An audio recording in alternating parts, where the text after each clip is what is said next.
21వ కీర్తన 121వ కీర్తన దేవుని వాక్యం నుండి 121వ కీర్తన అందరూ చూడండి. వచ్చేసి చాలా ప్రాముఖ్యమైనటువంటి వాక్య భాగాన్ని నేను మీకు చెప్పాలని ఆశపడుతున్నాను. చాలా ప్రాముఖ్యమైనటువంటి భాగాన్ని మీతో చెప్పాలని ఆశపడుతున్నాను.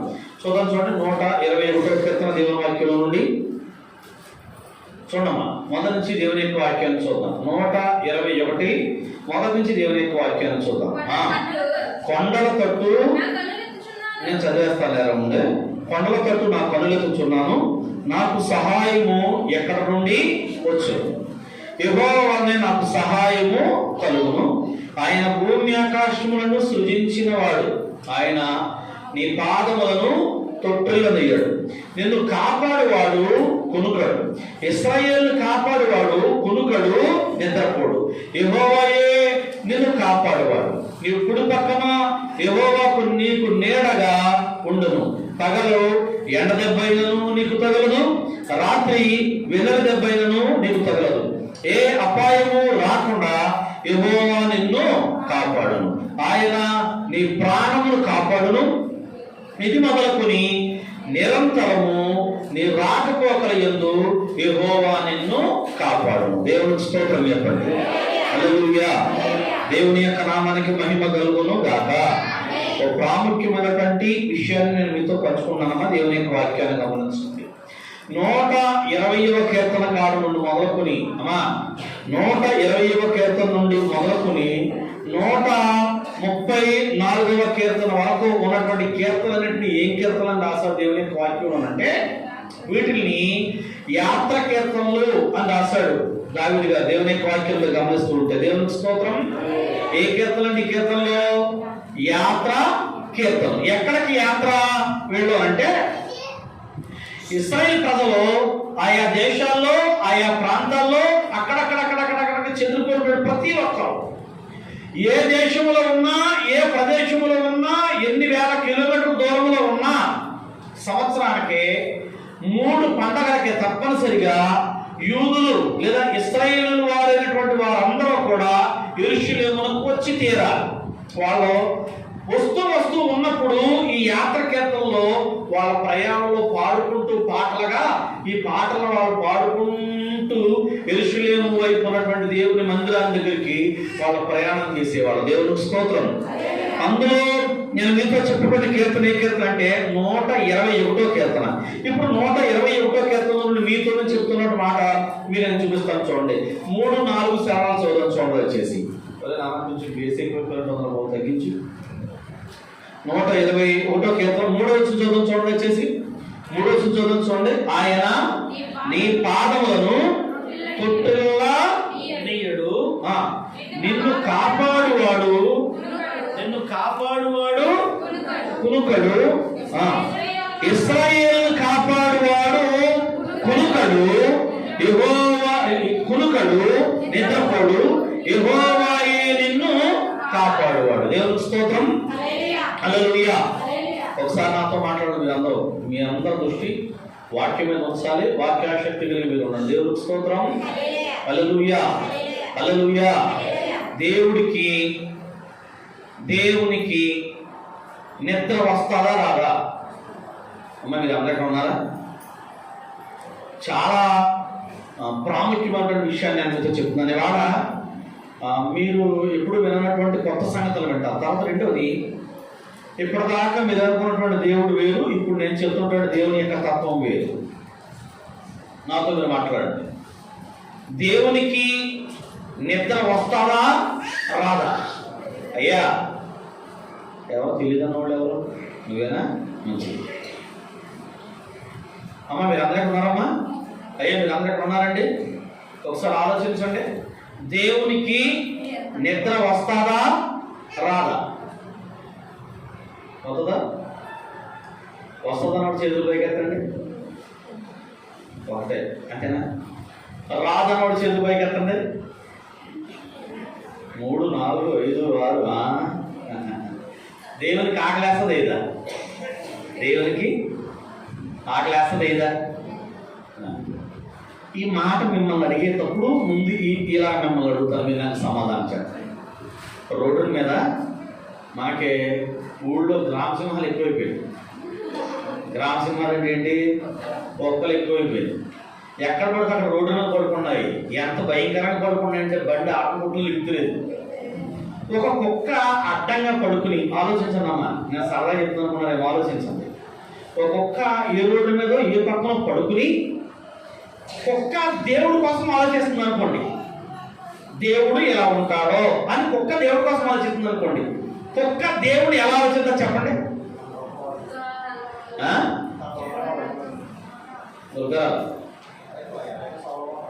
అదే నువ్వేమన్నావంటే కుక్క ఎలా ఆలోచిందంటే కుక్క అది ఎలా అయితే ఉందో దానిలాగానే ఉంటుందని అంటున్నాడు.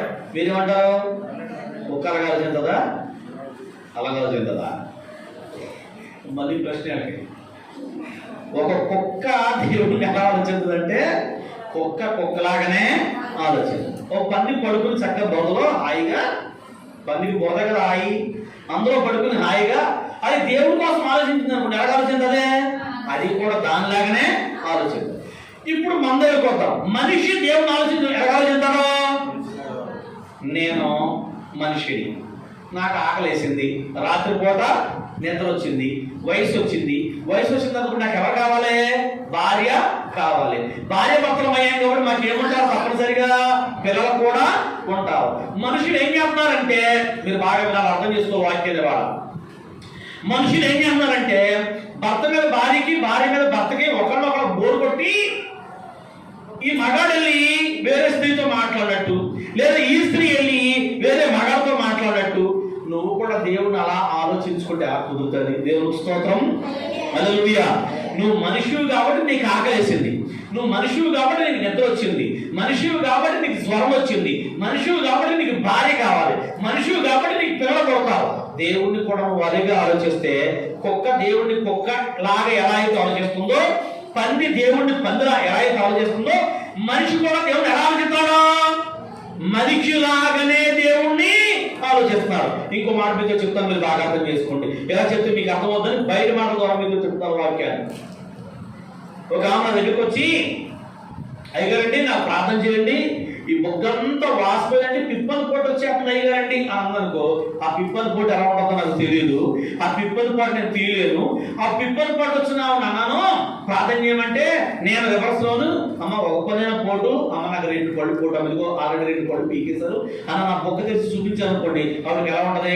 ఓహో మీరు కూడా ఆల్రెడీ ఇదే బాధలో మీరు ఉన్నారా అని మీరు అనుకుంటారు అనుకోరమ్మా. దేవునికి స్తోత్రం. అప్పుడు నేను నీకు పిప్పల పోటు వచ్చింది, నాకు పిప్పల పోటు వచ్చింది. అయితే ఒక మాట చెప్తున్నాను, నేనే నీకు దేవుడిని అనుకుంటాను. మీరేమంటారు? మీ పోటు మీరు తీసుకోలేరు, నా పోటు కోసం ఏం చేస్తారో మీకు తెలీదు. మీరు నాకు దేవుడు ఎలాగవుతారు అంటామా అనమా? దేవుడు ఏమై ఉండాలి అంటే నా బాధ తీయగలిగినటువంటి వాడయి, నా శ్రమను చూడగలిగిన వాడయి ఉండి, నాకంటే ఉన్నతమైన వాడై ఉండాలి. అవునా కదా? అవునంటే 2 రూపాయలు దేవునికి స్తోత్రం చెప్పండి. హల్లెలూయా. మా ఆవిడకి మా పాస్టర్ గారికి నా మీద కోపం వచ్చింది. కోపం వచ్చి నేను నీతో కాపం చేయను పో అని వాళ్ళ అమ్మడికి వెళ్ళిపోయింది. అలాగే దేవుడు కూడా కోపం వచ్చి, దేవుడు భార్య ఆ దేవత కూడా కోపం వచ్చి నువ్వు దాంతో మాట్లాడుతావు, నేను నీతో ఉన్నాను పో అని వెళ్ళిపోయింది. వెళ్ళిపోతే దేవుడు ఏం చేశాడంటే వెళ్ళిపోయి ఇంకో రావణ్ చేసుకున్నాడు పెళ్ళి. బాగుందా బాలేదా? బాగుందా?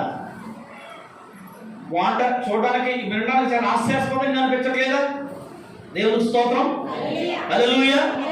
దేవాన్ని స్థితి ఏంటి అంటే బైబిల్లో ఉన్నటువంటి వాక్యములో ఓ చక్కని మాట, బాగా రాయబడినటువంటి మాట ఏంటంటే 121వ కీర్తన మొదటి చదువుతుండే, కొండల తట్టు నాకు కరులెత్తుచున్నాను, నాకు సహాయం చేసేవాడు ఎక్కడ నుండి వచ్చును. నాకు సహాయం చేసేవాడు ఎవరంటే యెహోవా వలనే నాకు చెప్పండి, నాకు సహాయము కలుగును. దేవునికి స్తోత్రం. నీ దేవుడు ఎలాంటి దేవుడు అని అంటే ఏమన్నాడు ఆయన ప్రజలతో అంటే 3వ వచనం చూడండి, ఆయన నీ పాదములను తొట్టులనీయుడు, నిన్ను కాపాడువాడు కునుకడు. ఇశ్రాయేలును కాపాడే దేవుడు కునుకడు. 2 చేతులు పైకి కలిగి దేవునికి స్తోత్రం చెప్పండి. నీ దేవుడు ఏ దేవుడు కాదు, నిన్ను కాపాడే నీ దేవుడు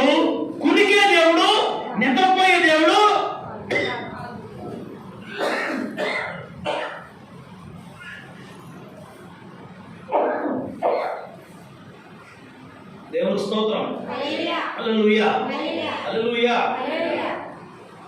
నేను కాపాడే దేవుడు, కునికే దేవుడు, నిద్రపోయే దేవుడు కాదు. ఒక మాట అన్నానండి, అమ్మాయి టైం రాత్రి 10 అయిపోయింది, 10:30 దాటేస్తుంది, ఇంకా దేవుని దర్శనం లేదు, దేవుని దర్శనం లేదు. మీరు నిద్రపోతున్నారు కదా, దేవుడు కూడా నిద్రపోవాలి. కాబట్టి దేవుడు నిద్రపోతున్నాం, ఇంకెవరు గుళ్ళకు చర్చలో రావడానికి వీలు లేదు అని చెప్పడానికి లేదు. ఇంకో మాట చెప్తున్నాను, మీరు బాగా అర్థం చేసుకోండి. పొద్దున్న దేవుడిని ఎగ్గొట్టడానికే బంగారు దోమతెర వేసి పొద్దున్న 4 గంటలకు 5 గంటలకు ఈ పాస్టర్ గారు పూజారి గారు వచ్చి దేవుడిని దేవాలు లేవు అని చెప్పి పాటలు పాడేటువంటి పరిస్థితి లేదు. ఏ దేవుడు నీ దేవుడు అంటే, నీ దేవుడు నీకులాగా శరీరంతో ఉన్నటువంటి దేవుడు కాదు. దేవునికి స్తోత్రం, హల్లెలూయా. మీకు అర్థమవడం ఒక మాట చెప్తున్నాను మా వినండి. రాత్రిపూట అందరూ నిద్రపోమా, నిద్రపోకుండా ఏమైనా ఉంటారా? ఏ సమయమైనా నిద్రపోతాం కదా. పడుకున్నప్పుడు ఏం చేస్తాం? సర్వసాధారణంగా ఫోన్లు స్విచ్ ఆఫ్ చేసేస్తామా, ఫోన్ అలాగే ఉంచి పడుకుంటామా? ఫోన్ స్విచ్ ఆఫ్ చేసి అలవాటు మీ దగ్గర ఉందా లేదా? నేను ఆపను ఫోన్. నేను ఎందుకు ఆపనంటే, నా కోసం అర్ధరాత్రి కాడ కూడా ఫోన్ చేసేవాళ్ళు ఉంటారు కొంతమంది. రాత్రి ఒక ఆయన ఫోన్ చేశాడు, శ్రీను అనే ఒక అతను ఫోన్ చేసి అయ్యారండి మా ఆవిడ గుండెలు అవుతానని చెప్పానంటే, మా పిల్లొచ్చి గుండెకి జడ్డుగా రాసిందండి, ఇక్కడేమో మాట మంచి లేకుండా ఉందండి బాబోయ్, ప్రార్థన చేయండి అన్నాడు. ఎక్కడ? అది క్యూ దగ్గర నుండి. దేవునికి స్తోత్రం, హల్లెలూయా. అమ్మా పోను రానా నేను అంటానికి ఎక్కడ వెళ్ళాలి? ఇప్పుడు బండి వేసుకుని పరిగెత్తుకుని కరెక్ట్గా 1:15 ఆ సమయానికి 1:15 ఆ సమయానికి ఎక్కడికి వెళ్ళాలి? ఎక్కడ అత్తులేదు కదా. ఇక్కడ ప్రార్థన చేసి, దేవా నువ్వు స్వస్థపరచు నాయన, నువ్వు కార్యం జరిగించంటే అప్పుడు దేవుడు నన్ను అన్నాడు ఒక మాట, గురుగోయ్యా ఈ పని పడ్డదండి కరుణాకరం. ఓ పాస్టర్ గారు ఆగా, నేను నిద్రపోతున్నాను, ఇప్పుడు నువ్వు దేవా నువ్వు కాపాడు, నువ్వు లేవెత్తు అంటావేంటి? ఇప్పుడు నేను పొద్దున్న లేచే దాకా మీ మొర నేను వినను అనుకోండి, అప్పుడు నీకు దేవుడు సరిపోయినోడా సరిపోకుండా ఉండేవాడా? మాట్లాడండి. సరిపోడా? దేవునికి స్తోత్రం, హల్లెలూయా. యాక్సిడెంట్లు అర్ధరాత్రిగా జరిగేవాళ్ళు ఉన్నారు, అర్ధరాత్రిగా బలహీనతలు వచ్చేటువంటి వాళ్ళు ఉన్నారు, సమస్యలతో కుంగిపోయే వాళ్ళు ఉన్నారు. సమస్యలతోనే ఇబ్బందులతోనే ఉండేటువంటి వారికి ఈ సమయం నుంచి ఈ సమయం వరకు మాత్రమే ఇలా ప్రార్థన చేయాలి అనే లెక్కే లేదు. దేవుణ్ణి అడిగేటువంటి వాడు ఏ సమయాన్నైనా దేవుణ్ణి అడుగుతాడు. దేవునికి స్తోత్రం. కానీ దేవుని వాక్యంలో నీ దేవుడి కోసం ఏం రాస్తుంది తెలుసండి? నీ దేవుడు ఆకాశ మహాకాశాలు పట్టినటువంటి దేవుడు. దేవునికి స్తోత్రం చెప్పండి గట్టిగా, హల్లెలూయా. ఈ దేవుడు ఏ దేవుడు? ఆకాశ మహాకాశాలు పట్టినటువంటి దేవుడు. ఇంకో మాట చెప్తాను, మీరు చాలా శ్రద్ధగా మీరు వినండి. ఆయన కుర్చీ లాక్కుని కూర్చుంటే ఆయన పాదాలు భూమి మీదకి వచ్చి పడ్డాయట. ఆయన పాదాలు భూమి మీదకి వచ్చి పడ్డాయి. ఆయన ఎలా కూర్చుని ఉంటే ఆయన శిరస్సు 7వ ఆకాశములో ఉందంటాడు. దేవునికి స్తోత్రం. ఏ ఆకాశంలో ఉందండి? 7వ ఆకాశములో ఉందట. దేవుని యొక్క నామానికి మహిమ కలుగును గాక. అంటే మనం అనుకున్నటువంటి దేవుడు ఒక బొమ్మలో పెట్టి ఓ మూలలో పెడతానికి సరిపోయే దేవుడు కాదు. మన దేవుడు ఎంత గొప్ప దేవుడు అంటే ఆకాశానికి భూమికి ఉన్నతమైనటువంటి దేవుడు అయి ఉన్నాడు. దేవునికి స్తోత్రం. చాలా క్లియర్గా యోహాను సువార్తలో చెప్తున్న మాట ఏంటంటే, ఒకసారి చూడండి. చిన్న రిఫరెన్స్ మీతో చూపించి, నేను మన వారము అంతకుముందు వారం చూపించాను, అయినా కూడా మరొకసారి ఆ మాట మీద నేను చూపించి దేవుని యొక్క వాక్యంలో ముందుకు వెళ్తాను. చూడండి దేవుని యొక్క వాక్యాన్ని మనం గమనిద్దాం. అమ్మ వాక్యాన్ని చూడండి వచ్చేసి చూడండి. 4వ అధ్యాయం, యోహాను సువార్త 4వ అధ్యాయం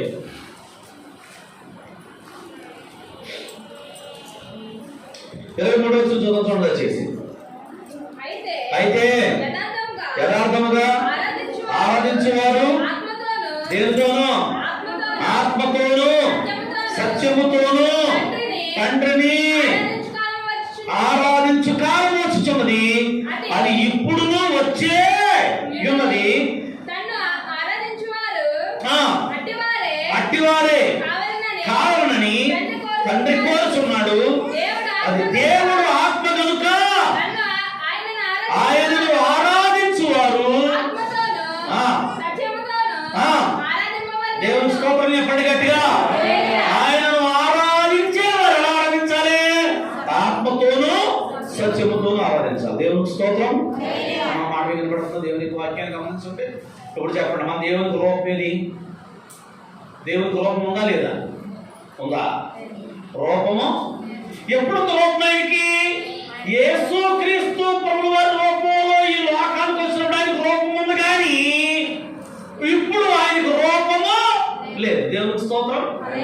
ఏమై ఉన్నాడు నీ దేవుడు? నీ దేవుడు ఆత్మయ్య ఉన్నాడు కనుక ఆయన ఆరాధించేవారు ఆత్మతోనూ సత్యముతోనూ. అంటే ఏమని అనంటే, ప్రభా నీకే స్తోత్రం, ప్రభా నేను నీ ఆత్మతో ఆరాధన చేసినటువంటి విశ్వాసిగా నన్ను ఉంచును ఆయన. దేవునికి స్తోత్రం. ఎలా చేయాలి ఆరాధన? ఆరాధన ఎలా చేయాలి? పరిశుద్ధాత్మతో నింపుబడి ఆరాధన చేయాలి. పాటలు పాడుతుంటే పక్క వైపు, ఏడవైపు, ఆడవైపు చూడడం కాదు. వాక్యం ఏంటంటే నీ బుద్ధి, నీ ఆలోచన ఎక్కడ ఉండడం కాదు. స్తుతిస్తుంటే పరిశుద్ధాత్మలో లీనమైపోయి మనం ఆరాధన చేయాలి. ఇటువైపు ఇటువైపు పెట్టడం కాదు. దేవునికి స్తోత్రం.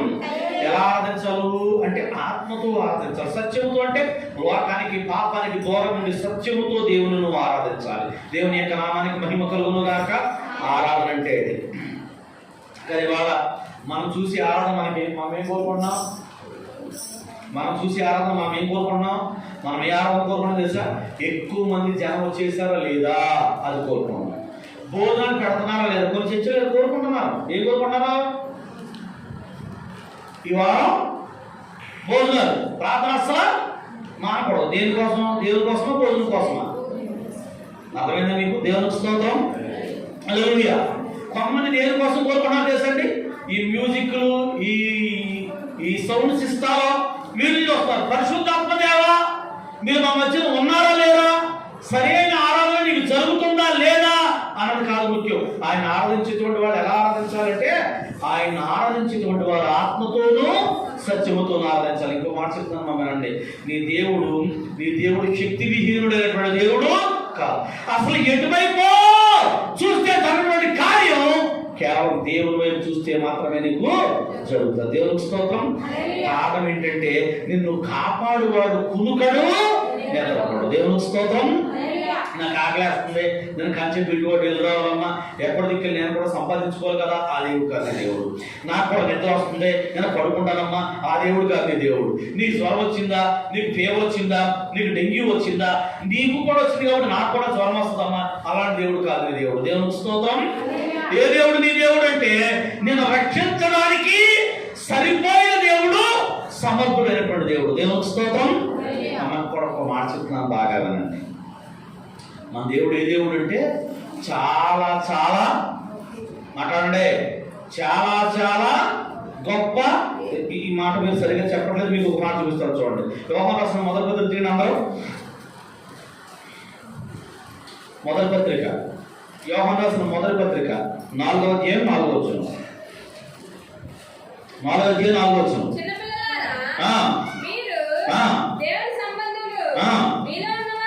అది ఆ మాట చదవమ్మా అందరూ తిరిగి. 4వ అధ్యాయం 4వ వచనం. మీలో ఉన్నవాడు లోకములో ఉన్నవాని కంటే. దేవునికి స్తోత్రం చెప్పండి. రెండు చేతులు పైకి కడిగి దేవునికి స్తోత్రం చెప్పండి. చెప్పాలి చేయలేదా? ఇప్పుడు చెప్పండి, మాట చెప్పండి అందరం. మీలో ఉన్నవాడు లోకములో ఉన్నవాని కంటే గొప్పవాడు. చెప్పండి అందరికి మాట చెప్పండి పూర్తిగా. అందరూ చెప్పండి పూర్తిగా చెప్పండి అందరూ. మీలో ఉన్నవాడు లోకములో ఉన్నవాని కంటే గొప్పవాడు. దేవునికి స్తోత్రం. ఎవరు ఉన్నవాడు? నా దగ్గర చూడండి. మీలో అంటే విశ్వాసంలో ఉన్నవాడు లోకంలో ఉన్నవాడి కంటే. లోకంలో ఉన్నవాడు ఎవరు? మాట్లాడండి. లోకం ఎవరి చేతిలో ఉంది? లోకం సాతానుడి చేతిలో ఉంది, అంతేనే కదా? దేవునికి స్తోత్రం. లోకంలో ఉన్నవాడు ఎవడో? సాతానుడు. మీలో ఉన్నవాడు ఎవడో? ఆకాశ మహాకాశాలు పట్టుకున్న దేవుడు మనలో ఉన్నాడు. ఏమన్నాడు దేవుని వాక్యంలో? మీలో ఉన్నవాడు లోకములో ఉన్నవాడి కంటే గొప్పవాడు. దేవునికి స్తోత్రం. ఈ మాట కోసం ఒకసారి 2 చేతులు పైకి కడిగి దేవునికి స్తోత్రం చెప్పండి సంతోషంగా, చక్కగా. హల్లెలూయా. మీలో ఉన్నవాడు లోకములో ఉన్నవాని కంటే. మన దేవుడు గొప్పవాడు కాదు. మనం నిలబడతాం మాట మీకు. మన దేవుడు గొప్పవాడు కాదు, ఖచ్చితంగా గొప్పవాడుగా కాదా? ఖచ్చితంగా మీరు చెప్పడం అలా చెప్తారేంటి? నేను అడుగుతున్నారంటే పిల్లగా నేను ఎన్నిసార్లు అడుగుతుంటే సమాధానం చెప్పడం సరిగా మన దేవుడు గొప్పడు కదా, మరి అలా చెప్తారు మాట చెప్పదు మా నాన్న అత్తగారండి అని చెప్పి తగ్గిగా నీరసంగా. మన దేవుడు గొప్ప దేవుడు అన్నప్పుడు ఎలా చెప్పాలి? చెప్పండి గట్టి చెప్పండి. మన దేవుడు దేవుడు స్తోత్రం. హల్లెలూయా. ఆయన ఏ దేవుడు అంటే గొప్ప దేవుడు. మరి ఆయన గొప్పతనం ఎక్కడ పోయింది అంటే, నీ దేవుడు ఆకాశ మహాకాశం పట్టణ దేవుడు, నీ దేవుడు లోకంలో మనకంటే గొప్పవాడు. ఇవన్నీ మాట్లాడి దేవానికి స్తోత్రం ప్రభువా నువ్వు గొప్ప దేవుడివే నాయన నాకు తెలిసిన మాట మా పాస్టర్ చెప్పారు, కానీ ముహూర్తం కావాలి, ముహూర్తం లేకపోతే ఎలా కుదురుతుంది అన్నప్పుడు దేవుడు గొప్పడైపోయాడు చిన్నవాడైపోయా? ఎవరు చిన్నవాడు చేశారు? ఎవరు చేశారు? ఎవరో ఆడమనిషి నీకు ఎదురొస్తుంది అనుకో, వస్తుందా ఇది అని ఈ గొప్ప దేవుడు కుమార్తె ఇంట్లో ప్రార్థన చేసుకుని బయలుదేరుతాను. ఇది మానేసి నాతో గొప్ప దేవుడు నాన్న సంగతి వదిలిపెట్టేసి ఇది వస్తుందా అని అన్నావు అనుకో, నీ దేవుడు ఆ మనిషి కంటే చిన్నోడు అయిపోలేదా? మాట్లాడండి. మన దేవుని యొక్క నామం ఎవరి దగ్గర దూషించబడుతుందండి? మన దగ్గరే కాదా? మాట్లాడరే. దేవుడికి స్తోత్రం. హల్లెలూయా. ఇప్పుడు చెప్పండి, మన దేవుడు గొప్పవాడు కాదా? మరి మన దేవుడు గొప్ప దేవుడు అయితే అష్టమంటారో నవమంటారో అమావాస్య అంటారో చంద్రుడు చూసి ముద్దెట్టుకుంటారో లేకపోతే వెళ్ళకూడదు అమ్మ శుక్రవారం పూట ఆడబిడ్డ ఇంట్లో ఆడకూడదు ఇవన్నీ చెప్పుకొస్తున్నారు. మన దేవుడు మనం గొప్పవాడు కూర్చున్నామా లేకపోతే మన దేవుడు మనం కించపరిచేసి చిన్నోడుగా చేసేస్తున్నామా? ఊరుకుంటాయి గారు వాళ్ళ తల పక్కకు తింటున్నాడు. మీకు ఖాళీ ఉన్నప్పుడు పెళ్ళి ఎట్టేసి చేసేస్తారా? ఓ మంచి చెడు లేకుండా మన అన్నప్పుడు మన దేవుడు గొప్పవాడు అయ్యాడా? మన ప్రవర్తన బట్టి చిన్నవాడు అయ్యాడా? దేవుని స్తోత్రం. హల్లెలూయా. ఒక ఆయన ఫోన్ చేసి, అయ్యగారు ఇల్లు కట్టుకున్నాం కదండి, గృహప్రవేశం ఎప్పుడు పెట్టమంటారండి అని అన్నాడు. నేను అన్నాను, సోమవారం ఖాళీ లేదు నాకు, అలాగే బుధవారము గురువారము శుక్రవారము శనివారం కూడా బిజీ అవుతాడు. అయితే ఎటు వచ్చి నేను ఖాళీ ఉన్నది ఎక్కడంటే మంగళవారం ఖాళీ మనం మంగళవారం పెట్టేసుకుంటావా అన్నాను. అనేసరికి అలాగే నేను మంగళవారం పెట్టేసుకున్నాం. వాళ్ళ ఆవిడ అతను ఇక ఆ రోజు ఏ రోజు మంచి రోజా కాదా క్యాలెండర్ ఒకసారి చూస్తారా? ఈ గౌరవం లేదు. ఈయన బాగా నా ధైర్యంగా ఉండేవాడు. అయితే ఈయన పాడు చేసి కూడా ఉంటారు కదా, కొంతమంది ఉంటారా? ఈ బ్యాచ్ ఎక్కడికి వెళ్ళినా ఉంటారు. పులిపిండి బ్యాచ్ అనమాట ఇది. ఏ బ్యాచ్? పులిపిండి బ్యాచ్. ఏళ్ళ మంచి ముద్దగా మారో కనమవాడిని వండునేవారు. ఈ మాట ఎలా చెప్పాలంటే లోక సంబంధంగా వీడు తినడో తినేవాడిని తినవాడు, వీడు చేయడు చేసేవాడిని చేయనివాడు. అలాంటి బ్యాచ్ అనమాట. ఈలోపు ఆ పిల్లలమ్మ అయ్యో అదేంటి అలాగా అలాగే అలాగా ఫాస్ట్ గారు ఇంట్లోకి వెళ్ళాలంటే ముందు బిందెట్టారు ఇంట్లో. ఎవరెట్టారు ఇంట్లో? నీళ్ళ బింది ఇంట్లో పెట్టారు. కొత్త బింది కొనుక్కొచ్చేది. ఆ కూడా అన్నాడు నీళ్ళ బిందు లేదు ఏం లేదు అన్నయ్య ఎలాగంటే అలాగే మొహం ఎంతో పొడిగెట్టేసుకుని మొహం ఆడలు పెట్టడం కోపం ఎలా పడుతుంది తెలుసా? అయ్యి వాళ్ళు ఆయన చూడలేదు వాడు వాళ్ళు ఆయన చూడలేదు. ఒకవేళ కనుక ఏమన్నా ఇలా చెయ్యాలా పెట్టి ఇలా గిల్లు కొన్ని చూడండి బెలూను పెద్దగా ఉప్పోయి పొడకనే చిన్న పిన్నిసి పెట్టి ఇలాగంటే డబ్బేలో పగిలిపోయినట్టు ఇలా నొక్కి బాగున్నావమ్మా అన్నతో ఏ బాగుంటుంది అని అదో రూపం వచ్చేసి కళ్ళు బయటకు వచ్చేసి పళ్ళు బయటకు వచ్చేసి నిజంగా ఆడి ఎంతలా ఉన్నా కూడా సరే అక్కడి నుంచి పారిపోతాడు గెంతు తీసుకుంటా అని మొహం అమ్మ రా బొమ్మలా కొడిగెట్టు తగిలిపోయి ఎత్తలేదు వస్తలేదు. నాకు అర్థమైపోయింది తప్పు సంగతే.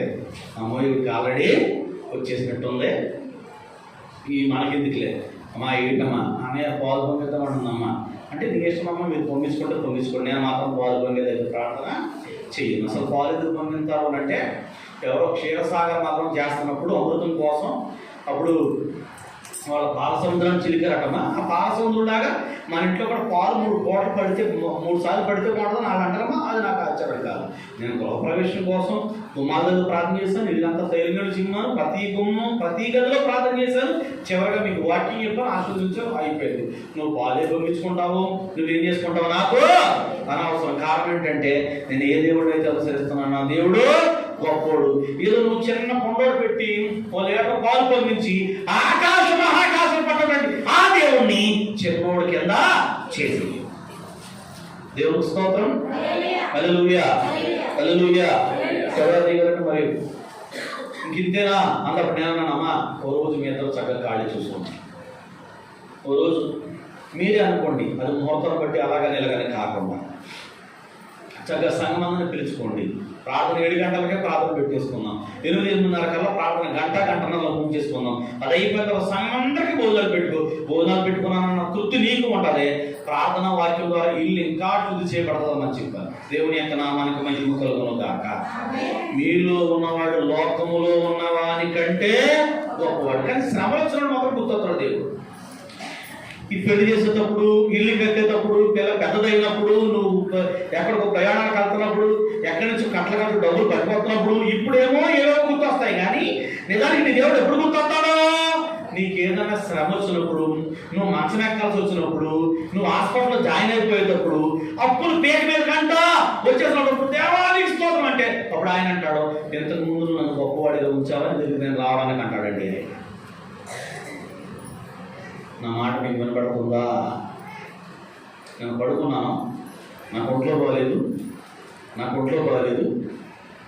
ఒక ఆమె వచ్చి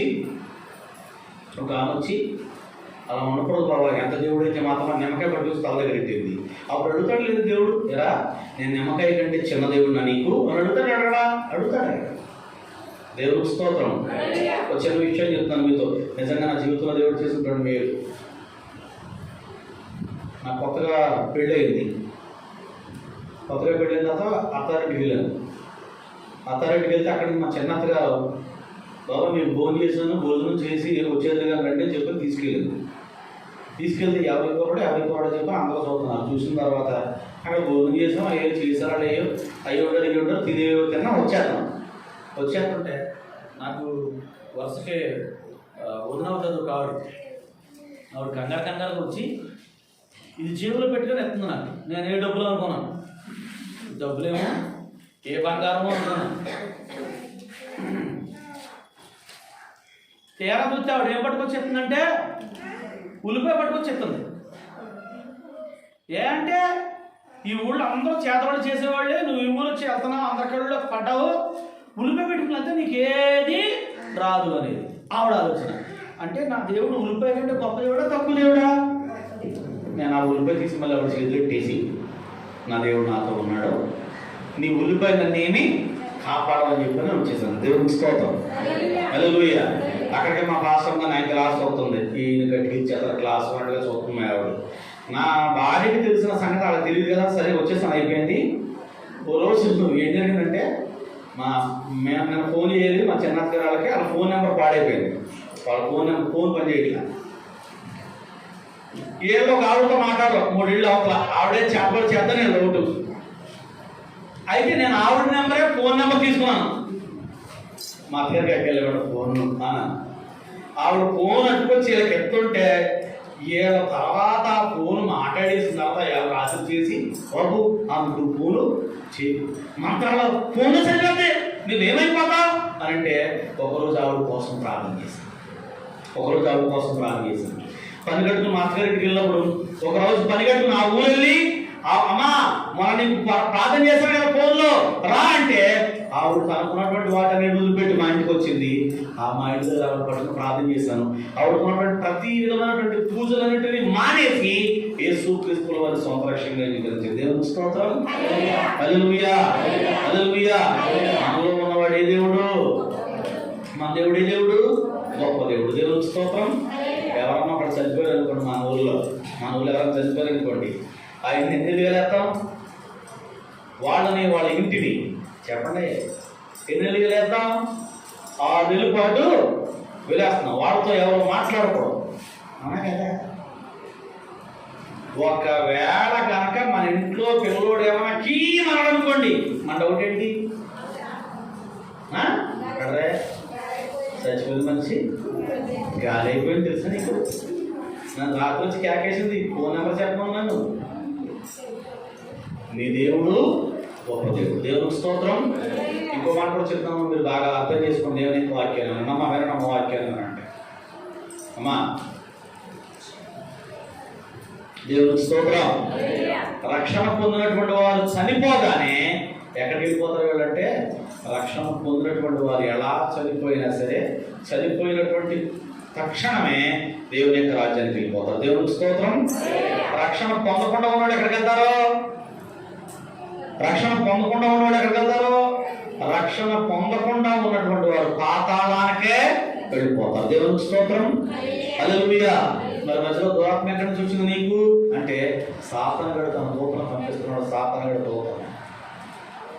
ఇది మనకు అర్థం కాక మనం ఏం చేస్తున్నామంటే, దేవుణ్ణి ఆకాశ మహాకాశాలు పట్టినటువంటి గొప్ప దేవుణ్ణి మనం ఏ దేవుడిగా చేసేస్తున్నామంటే, చాలా చిన్న దేవునిగా మనము చేసేస్తున్నాం. దేవునికి స్తోత్రం. హల్లెలూయా. దేవుని నామానికి మహిమ కలుగును గాక. అంటే మన దేవుని యొక్క గొప్పదనాన్ని తగ్గించేది ఎవరో? మనమా లేకుంటే వేరే వాళ్ళ? మాట్లాడండి. మనమా వేరే వాళ్ళ? అయ్యారండి గుమ్మల బిడ్డలు ప్రార్థన ఒక ఆవిడ ఉంది, అయ్యారండి గుమ్మాల గదిలో ప్రార్థన అండి, గదిలోకి వచ్చేయండి, ఈ గదిలో పోలేదండి అంటే, గుమ్మాలు వచ్చేసిన ప్రార్థన ఎక్కడ రాదు? గదిలో పక్కన రాదా అంటే, నువ్వు పిలవాలా? రా రా అని పిలవాలా దేవుణ్ణి? ప్రార్థన చేస్తే కార్యం జరుగుతా కదా? దేవునికి స్తోత్రం. హల్లెలూయా. ఎక్కడ ప్రార్థన చేసినా, ఎవరి కోసం మనం ప్రార్థన చేస్తున్నామో వాళ్ళ దగ్గరికి మన ప్రార్థన చేరదా? చేరదా? 100% చేరదా? దేవునికి స్తోత్రం. హల్లెలూయా. అమ్మా ఒకే ఒక మాట చెప్తున్నానండి, నీ దేవుడు నీకు సహాయం చేసే దేవుడు. నీ దేవుడు నీ మొర విని, నీది ఏ శ్రమైనా ఏ ఇబ్బంది అయినా నీ దగ్గరకు వచ్చే దేవుడు. అయితే రాకుండా చేసేది ఎవరంటే వేరే వాళ్ళు ఎవరో కాదు, మనమే. మన దేవుడిని దగ్గరకు రాకుండా పలికిమాన వాడనేమో గొప్ప అనుకుని, మన దేవుడు గొప్పవాడు, ఆయన కిందకు పెట్టి ఆయన శక్తిని తగ్గించుకుంటున్న వారు మనమే. ఆయన ప్రభావాన్ని, ఆయన శక్తిని తగ్గించేవాడమో మనం. దేవుడికి స్తోత్రం. హల్లెలూయా. నీ దేవుడు శక్తి విహీనుడు కా. దేవుని యొక్క నామానికి మహిమ కలుగును గాక. ఆమె దేవుడికి స్తోత్రం. ఏ దేవుడి దేవుడు అంటే, నిన్ను కాపాడే దేవుడు, కునుకడు నిద్రపోడు. దేవుడికి స్తోత్రం. అర్ధరాత్రి కాడ నువ్వు ప్రార్థన చేసినా సరే నీ మొర, నీ ప్రార్థన ఆయన ఖచ్చితంగా విని తీరుతాడు. దేవుడికి స్తోత్రం. అది ఎరిగి ఏమన్నాడంటే, చూడండి వచ్చేసి 121 క్రితం మళ్ళీ రండి, ఏమన్నాడు చూడండి. అది ఎరిగి ఏమన్నాడు ఆయన? ఆ కీర్తన రాస్తున్నాడు, కీర్తన గారు ఏమన్నాడు చూడండి. ఆలోచన చూడండి. పగలు ఎండ దెబ్బ 121:6 కీర్తన 121 కీర్తన 6వ శరణం. పగలు ఎండ దెబ్బ నీకు తగలదు, రాత్రి వెలుగు దెబ్బ నీకు తగలదు. నేను చూద్దానమ్మా. ఏ అపాయము రాకుండా యెహోవా నిన్ను కాపాడును. దేవునికి స్తోత్రం. ఏ రాకుండా కాపాడును? ఏ అపాయము రాకుండా నిన్ను కాపాడును. దేవునికి స్తోత్రం. ఎప్పటికీ హల్లెలూయా. హల్లెలూయా. ప్రయాణం చేస్తున్నామా లేదా? కరోనా కోసం భయం ఉందా లేదా? కరోనా కోసం భయం ఉందా? మాస్కులు నన్ను వచ్చారు, ఏమి మాస్కులు అయ్యి మాస్కులు అంటే చేసేది చేతలు కూడా భయపోయింది. మొదట్లో కరోనా కోసం ఫస్ట్ వేవ్లో ఎంత భయపడ్డాము, ఇప్పుడు అంత భయపడుతున్నామా? తిరిగేస్తున్నాం, వచ్చేస్తున్నాం, వెళ్ళిపోతున్నాం, చేస్తున్నాం. కానీ జరిగేవాడికి ఏవో దాని యొక్క స్థితి జరుగుతుంది, అది లేదని మనం చెప్పట్లేదండి. కానీ నీ భారం ఎవరి మీద ఏమన్నా, నేను ఏమన్నానంటే, కరోనా అయినా ఇప్పుడు ఎక్కువ వైరల్ ఫీవర్లు ఉన్నాయి, డెంగ్యూలు ఉన్నాయి, టైఫాయిడ్లు ఉన్నాయి. ఏమైనా సరే నీ భారం ఎవరి మీద? నీ భారం దేవత దేవుడి మీద. దేవుడి స్తోత్రం. హల్లెలూయా. నీ భారం దేవుడి మీద వేస్తే ఆయన ఏమన్నాడంటే, నీ రాకపోకలు యెహోవా నిన్ను కాపాడు. ఇంకా చాలా చక్కని మాట ఏంటంటే, 5వ శరణం చూడండి. 5వ శరణం చూడండి. యెహోవా నిన్ను కాపాడువాడు, నీ కుడి పక్కన యెహోవా నీకు రెండు చేతులు బయట గడ్డ. దేవుడి స్తోత్రం. హల్లెలూయా. నీ కుడి పక్కన నీకు ఎవరు తోడుకుంటావు నీ పక్క నీకు? చెప్పండి. నీ పక్క నీకు తోడుగా ఉండేది నీ ముహూర్తమా నీ దేవుడా? మాట్లాడండి. ఎవరు నీకు తోడుగా ఉండేది? నీ దేవుడు. దేవునికి స్తోత్రం. హల్లెలూయా. నీ మంత్రులు చూసుకున్న దాన్ని బట్టి నువ్వు బాగున్నావా లేకపోతే దేవుని బట్టి బాగున్నావా? దేవుని బట్టి బాగున్నావు. దేవునికి స్తోత్రం. నువ్వు ఏదైతే నమ్ముతావో అదే నీ విశ్వాసం.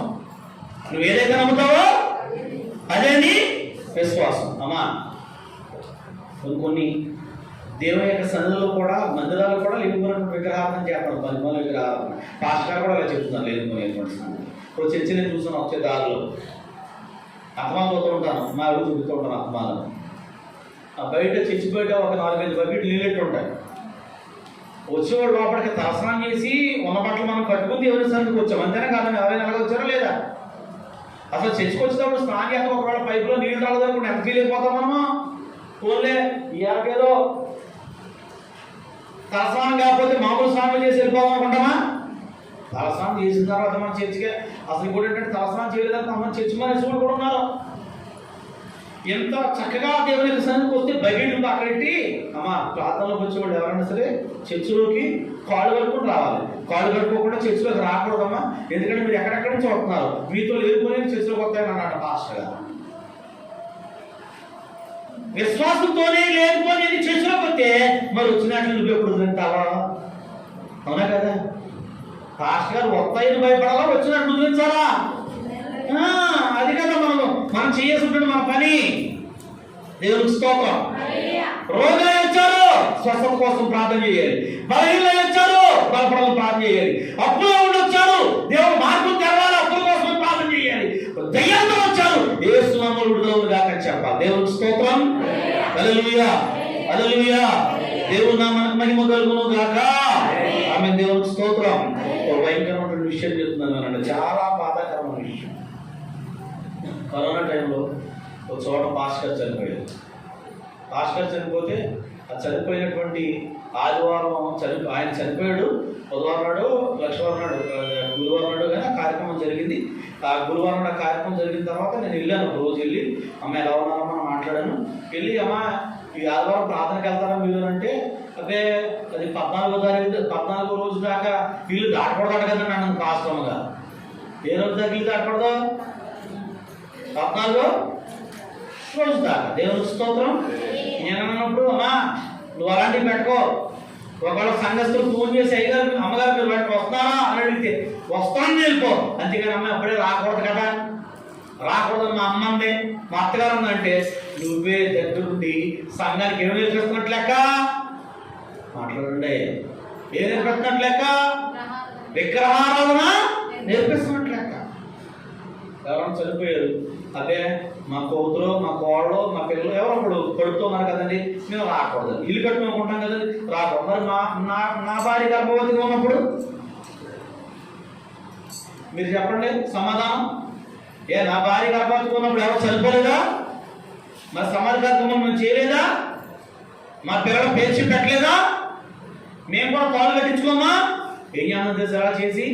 నీ దేవుడు ఆకాశ మహాకాశాల పట్టిన దేవుడు, నీ దేవుడు లోకంలో ఉన్నవాని కంటే గొప్ప దేవుడు.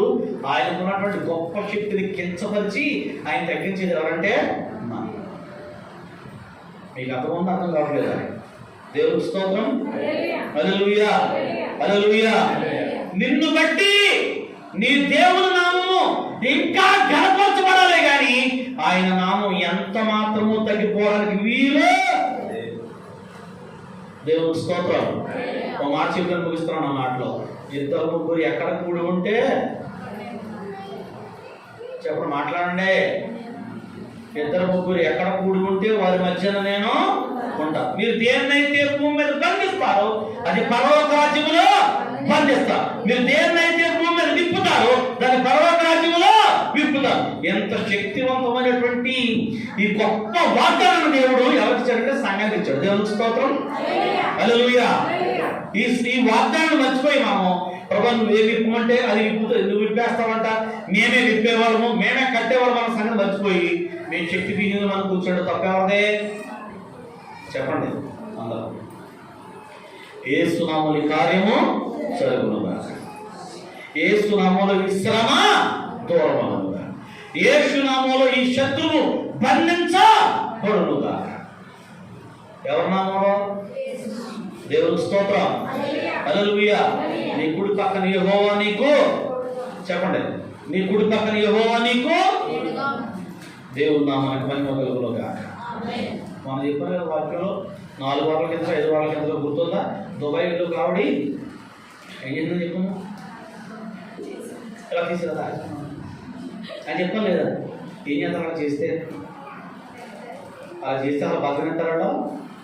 దుబాయ్లో నుండి చాలా మంది ఉన్నారు, చెప్పరా ఏం చేస్తారా? అయ్యో దేవుడు తీసుకురావాలని ప్రార్థన తీసుకొచ్చేది సాక్షి చెప్పుకుంటాను కదా. మీ దగ్గర ఉన్నది యథార్థంగా ఒప్పుకొని తీసుకెళ్ళి ఆఫీస్ అప్ చెప్పేశారు. ఆ సంవత్సరానికి ఫోన్ చేయలేడండి. ఫోన్ చేశాడు, ఇవి నాకు ఫోన్ చేసి అయ్యారండి మా బాబా ఒక్కడంటండి వచ్చి కూడా వచ్చి నీకు స్వీట్ బాక్స్ ఇస్తాడా? అది ఇంట్లో బంగారం తీసేస్తే నేను చెప్పాను చక్కగా నీట్గాని, అమ్మ దగ్గర ఉండేదో అది ఇచ్చేసేయని చెప్పాను. ఇచ్చేసింది. ఇస్తే అతను కొట్టడం లేదా చేయలేడు అయ్యి కాకుండా దగ్గర టికెట్ తీసి మనిషిని పంపించాడని చెప్పాడు. టికెట్ తీస్తారు మనిషిని పంపించేసాను. మీతో నేను ఆదివారం చెప్పాను, సోమవారం రాత్రి ఆవిడకి వచ్చేసాను. ఎంత గొప్ప సంగతి అది! ఎవరు చేయాలి కార్యం? ఎవరు చేయాలి కార్యం? దేవుడు చేయాలి. నీ పట్ల దేవుడు కార్యం చేసే దేవుడు. మన దేవుడు కార్యాలు చేస్తున్నాడు, కానీ ఆయన కార్యాలు రుచి చూడకుండా ఉంటాం కదా. కారణం ఏంటంటే నీ దేవుడు ఉన్నతమైన దేవుడు. ఉన్నతమైన దేవుడు ఉన్నతంగా చూడడం మనిషి చిన్నగా చూస్తున్నాం. నీ దేవుడు చిన్న దేవుడు గుర్తెట్టుకొని దయచేసి మాట. మీరు బండల తట్టు వీళ్ళ వైపు వాళ్ళ వైపు చూస్తే కార్యం జరగవు, కానీ దేవుని వైపు చూస్తే నీకు ఏ కార్యం చేయాలో ఆయన కార్యం నీకు చేస్తాను. కళ్ళు మూసుకొని ప్రార్థన చేసుకున్నాం దయచేసి. నా వాక్యం మీ మనసుకు తగిలితే కళ్ళు మూసుకొని దయచేసి, ప్రభువా నాది పలానా సమస్య, నాది పలానా ఇబ్బంది, నేను నీకు మొదలుపెడతాను ప్రభు, నీ దగ్గర నేను చెప్పుకుంటున్నాను ప్రభు అని చెప్పి ఒకసారి ప్రార్థన చేయండి. స్తోత్రాలు ఆయన, స్తోత్రాలు తండ్రి, స్తోత్రాలు ప్రభువా, స్తోత్రాలు తండ్రి, స్తోత్రాలు. సర్వోన్నతుగా సర్వాధికారి కృపామయుడ ప్రేమ స్వరూపి మీ పరిశుద్ధ నామమున అయ్యా, వాక్యము నీది నిలబడినటువంటి నేను నీ దాసుకుని ప్రభు స్తోత్రం అయ్యా. మా దేవుడు నీవు కునుకవు నిద్రపోవు, మమ్మల్ని కాపాడే గొప్ప దేవుడు, ఆశ్చర్యకరుడు నీవు, ఆలోచనకర్తవు నీవు. యేసు నామములో నువ్వు గొప్ప దేవునిగా ఉన్నావు కనుక మేము కూడా నిన్ను గొప్ప దేవునిగానే చూతుము కాక. అలాంటి గొప్ప స్థితిని మీరు మాకు దయచేయండి. లోకంలో ఉన్నటువంటి దేవుని ఇంకా పట్టుకొచ్చి అయ్యా మధ్యలో మేము పెట్టకుండా నువ్వు సహాయం చేయడానికి ఉన్నా అయ్యా, మమ్మల్ని మేము పూర్తిగా చదువుగా పెంచుకుంటూ తోడేయడమని యేసు నామములో అడిగి వేడుకొనుచున్నాము తండ్రి, ఆమేన్. అందరికీ